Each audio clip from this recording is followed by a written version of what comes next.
Welcome everyone. It is an absolutely glorious day out here today, and I want to start a new series, something on more on the serious side, similar to what I was doing with the mental health. But this is Unc's life lessons.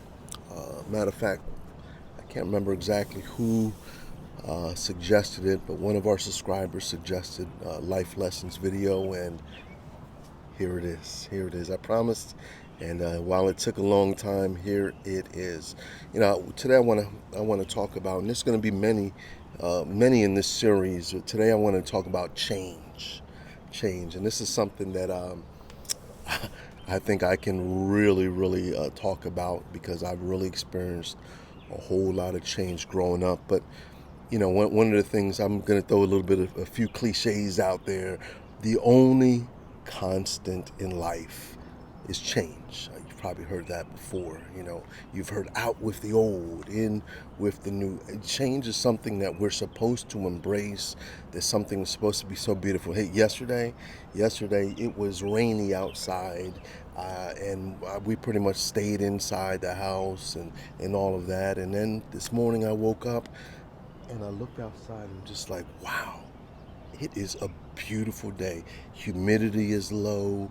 Everything is just absolutely wonderful today. And so, just even in one instant, change from bad can go to good, and from good can go to better, and from better can go to best, and also it can reverse in order also. But there are some things we need to do when it comes to change, because change is a constant. It's always in our lives, and yet for some reason it's one of the hardest things for us to embrace.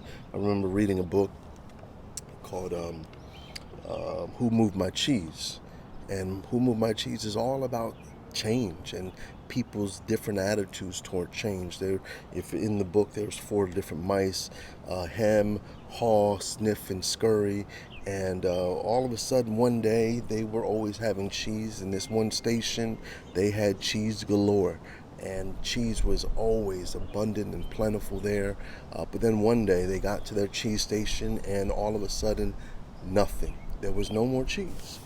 And so they all had to make a decision. Well, there were first the early adopters, Sniff and Scurry. Sniff and Scurry decided, hey, look, I guess there ain't no more cheese. Let's go find some new cheese. And they left. And what they represent is those that early on they start seeing that things are moving and things are changing and all of that, and yet they get along with it. They adapt to it. They understand that change is a constant in life and that things are not always going to be the same, and so they go along with it and try to embrace this change and try to live in this new reality. But then, of course, you got hem and haw. Hem and haw were there, hemming and hawing. Why? Where is the cheese? Where are, with all the things that we've been so accustomed to, why isn't it here any longer? And so they start making lots of not just excuses, but they they fold their hands and they make demands. Demands on the situation that has already changed, a situation that is irreversible. And so they continue to stay there. And if you continue in the story, they really don't break off for a while. Sniff and Scurry have already gone and found new cheese, and Hem and Haw are still there hemming and hauling. I don't want us to be a part of that hem and haw. Sometimes when change comes in, we always have the choice of how we react to it. Let me tell you a story. There was a time I was in banking, and I worked in different banks. I was a supervisor in a bank, in a call center part of the bank, a credit card division, not the bank you walk into and pull your money out of, but the credit card division. And I would be there. One of the things with banks is, if you're in the banking industry, you've probably gone through a few names, because the big banks eat up the little banks, and then sometimes these mergers happens and they sell off a portion of their business and a portion of this business. And so what ends up happening is you've gone through lots of different changes, And every single time there has been a change, every single time that there has been a change, there has been disruption, great disruption. Yeah, I hope these sounds are really good because there's people walking by in front of me. I've got to point it this way, but there are people walking around in front, to the left, right, and all of that. And so, um, yeah, but anyway, getting back to this, change is so important that we embrace change. Every time in the bank when I was kind of got off because of people looking at me, waving at me, and stuff like that. But every time our bank merged, there was people that were going crazy. I mean, they were wondering whether they would have a job or whether they wouldn't have a job. And I remember one time specifically, I was at Household Bank, and we were merging with HSBC. No, it was Beneficial. We were in Household was buying us out. Beneficial Bank bought out Household Bank, and I remember that Household gave us, anyone who stayed, stock options, free money to stay, to continue to hold on to your job. They were giving you money, but however, you had to agree that you would stay, and then sign your name and all this stuff. It wasn't even hard. It wasn't even anything hard to do. Even the terms, there was no big terms. You didn't have to stay for a certain amount of time or anything like that. You just had to stay, right? There were people, because of this change, because of this process of change, they were suspicious at the new company. They were suspicious at the stock options. They were suspicious. And so they were like, I don't want no parts of signing anything. And so they didn't sign. And you had a deadline to sign by. Well, lo and behold, the merge goes through, blah, blah, blah. Everyone who signed gets their stock options. Many, many people were sitting there, still with their jobs, but yet with no stock options now because they didn't fill out their information in time. Why? Fear. Fear. And that's really what we're going to be talking a lot about today. When change comes in, it distorts our reasoning, it distorts our rationality, it distorts so many different things. It brings us and whirls us into this world of confusion sometimes. Why? Well, because change naturally makes you displaces you. In the story of the four mice that were in that maze and they were at the cheese station, and all of a sudden there's no more cheese anymore. Well, they had to make a decision. Some of them had never gone beyond that little station. That's where they always got their cheese. But now, but now, things are different. And so what did they have to do? What do you have to do if you want to be successful, if you want to grow and all that? You have to look and see change as an opportunity for growth. All right, let me tell you a few change stories in my life. All right. Growing up, unfortunately, we had to go to different schools. I've never been in the school more than 2 years. We were constantly on the move. My father was a pastor for a little while, and so at that time we were kind of hanging, moving as a result of him moving his ministries to different ministries and things of that nature. Well, then around 10 years old, 9, 10 years old, my parents divorced. So after that happened, we were kind of going back and forth from mom and dad. There was 3 boys and a girl. So sometimes, mom was like, look, I'm fed up. I can't handle all these boys, and you take them. And so we'd go back to dad. But we didn't stay long with dad either. And then we'd be going back to mom. And then while we were with each of them, we had multiple moves. I remember we were living in Connecticut. We were living in Delaware. Then we moved to Connecticut. Then we moved to upstate New York. And so we did a whole lot of movement, traveling, and changes. With my mother, same situation. When we were living with her, we would be put out of apartments sometimes because she couldn't pay the rent, or because we were too rambunctious. And I remember one time we flooded out the bathtub, flooded over, and the water went into the apartment downstairs. And pretty much next week after that, we were out of there.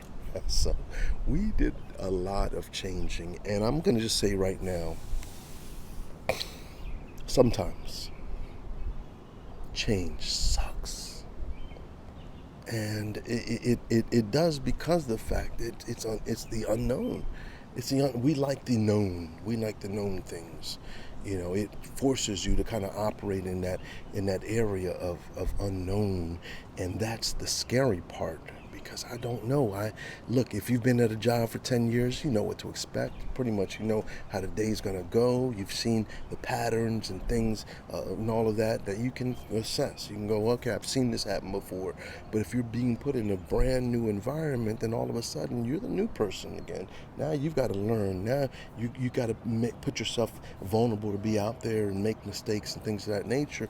But also, one of the most important things is it forces you to grow. It forces you to grow. It forces you to grow beyond what you're able to do by yourself, having been in the same situation over and over again, and so it gives you new opportunities, new exposures, new times to be able to stretch yourself into areas that you probably never even thought you were even good at. Listen, I'm now a speaker. I'm an encourager. I'm a motivator. I'm a public servant. I have so many different hats that I wear and all that.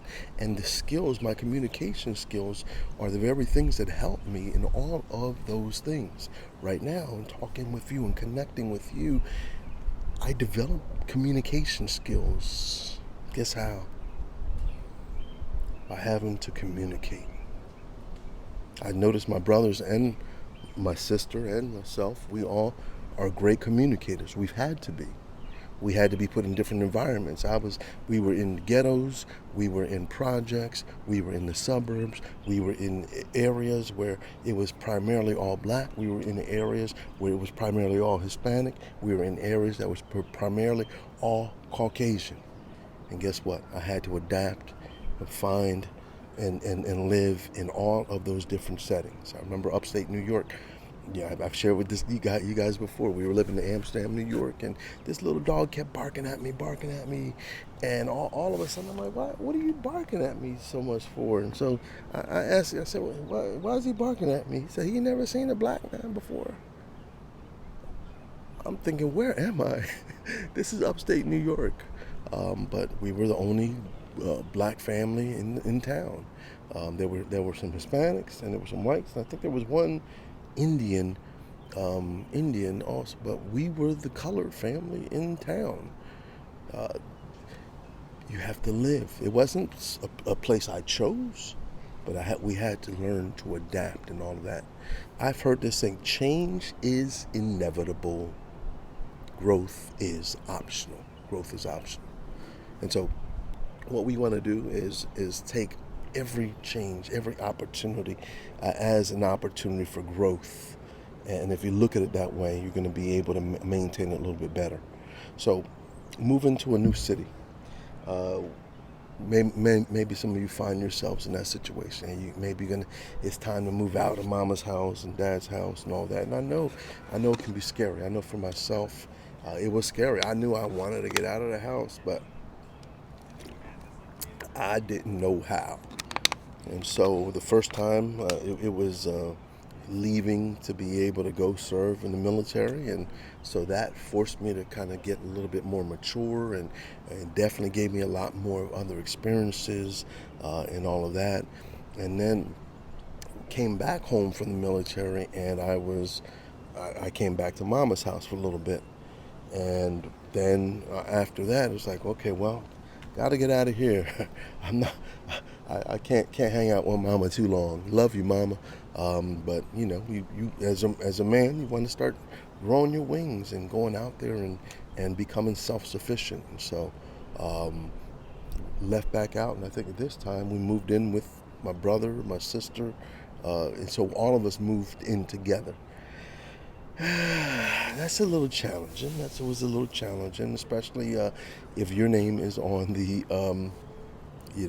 on the lease and all of that. And so you got to be responsible. But you know what? One of the things I learned. This is life. Life, you're going through these different changes, and you've got to just make adjustments along the way. There's no clear path to being a success in life. You try some things, And don't beat yourself up because you didn't try. I mean, because you made a mistake about it. At least you got up and tried. That's the important part. I've fallen down so many times, so many times. I mean, I can't even, I couldn't even count how many times I failed, but I just truly believe that the failures are the very things that motivate us and help us to get past it. Hold on one second. I'm gonna just slow down a little bit. Got some people walking by. So let me. I wrote a couple of notes on here. Okay, I did want to show some of the biggest changes that happen in our life. All right. Well, one of them obviously moving, careers. Ooh, I think I want to stay on this for a little bit. Careers. A lot of you, I know kind of my target in here, is like 18 to 35, if I look at my analytics correctly. So a lot of you are right there in that area where you're making decisions right now, making decisions for your careers and things of that nature. And I think some things have changed over the since I grew up. The mentality used to be, you get to a company, you stick with that company, you stay with that company, and you retire with that company, et cetera, et cetera. Well, I'm noticing two different things right now. First of all, companies are not loyal to employees, and second of all, employees are not loyal to the companies. And so that's a little bit different than what I remember, but some of the old school stuff that was told, I still think works. It still works. You might just have to adjust it and work it in today's a little bit differently. But one of the first things is get there and shine. Let me say that again. Get to work, get there on time, and shine. You want to be successful? Get to work, get there on time. Half the success is availability, being present, making sure that you are there. There are so many people calling out every moment they can call out, and very not dependable. I've been in the management side, and I've been on the other side also. One of the things of being a manager, you're looking for dependable people we can call on, people that are going to show up, and all of that. Why don't you become that? Become that invaluable person. The one, maybe they'll let everybody else go, but they go, you know what? Not this one, not her, not him, because they're so valuable. They're so dependable. They're always on time. They're always about the business. They're doing those things. And see, those things get recognized. And don't only do it for recognition's sake. I mean, you're going to get recognized. Do it because it's the right thing to do, and adopt that as a mindset.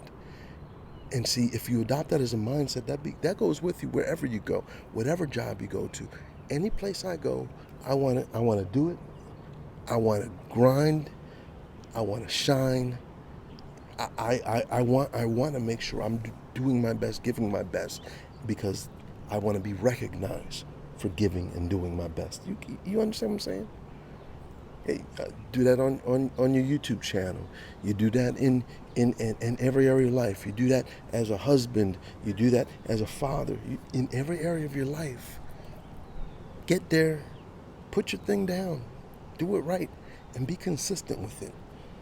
Show up often. That'll separate you more from the crowd than you even know. Secondly, well, I've already given you a lot more than one or two things on this. But let me just add one more layer to that. Do the right things even when no one is looking. Let me say that again. Do the right things consistently even when no one's looking. Why? See, there are these laws in the universe. I'm biblical. Jesus, or excuse me, the Bible rather says, "Whatsoever man soweth, that shall he also reap." And I know that there are many other religions that have the very similar thing, and some may call it karma. Some of you may just say it's something in the universe. What you put out comes back. Whatever, however you frame it, and all that. I want you to understand this principle. Whatever you do, the effort you put in, eventually it will come back. All right? The Bible says, "Whatsoever man soweth, that shall he also reap." I want you to think about that for a moment. He's using an agricultural terminology.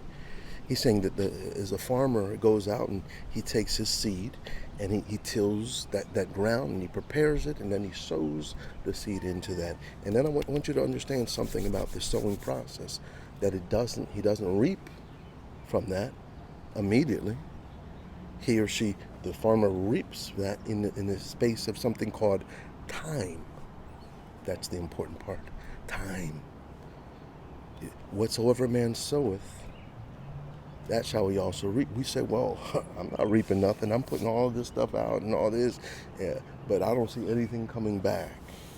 Well, because you're forgetting that element of timing, right? You've got to not just sow the seed. You can't just water it one time. You have to sow it. You have to water it. You have to weed out the weeds.